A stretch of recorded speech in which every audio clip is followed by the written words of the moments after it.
ఎవరు చేస్తారు ట్రీట్మెంట్? నేను బెదిరించమన్నా. పశువుల ఆసుపత్రికి వెళ్ళవయ్యా. పశువుల హాస్పిటల్ ఒకటి ఉంది అక్కడ, రైతు బజార్ పక్కన. పశువుల ఆసుపత్రికి వెళ్ళిపోకుండా ఇక్కడికి వచ్చు. గవర్నమెంట్ హాస్పిటల్ వచ్చి ట్రీట్మెంట్ చేయమంటావేంటి? అసలు అర్థం అవుతుంది. అది ఎక్కడికి వేసుకెళ్ళావు? బండి ఎక్కడికి వేసుకెళ్ళావు? క్యాజువాలిటీలోకి వేసుకెళ్తావు, ఎమర్జెన్సీలోకి. మరి ఏంటిది ఇది? నీకేం కనపడుతుంది? ఏం కనపడుతుంది? నీకేం కనపడుతుంది? ఒక పిల్ల కనపడుతుంది మాకు. పిల్లి తాగితే అలా కూడా పిల్ల.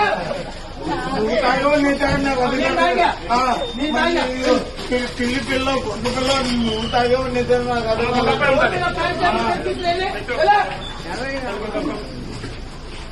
సంబంధమైన ఏం చేస్తాం? ఇదిగో అందరినీ ఇదిగో దొక్కాడిచ్చేసి నాడిచ్చేసి ఇదిగో అలాగే ఉంటాం.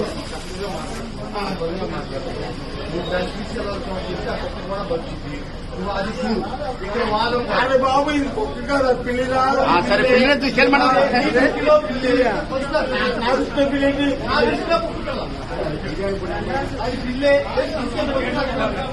కళ్యాణ్ తెంగినేంటి? పెద్ద పెద్దగా మాట్లాడవండి. ఎవరు నువ్వు? నేను మంచి నువ్వు పెద్ద పెద్దగా మాట్లాడు. గొప్ప పగిలిపోతామని నువ్వు ఇక్కడ ఇంతమంది వసంత ఏమంటారండి? నిన్నేమంటారు?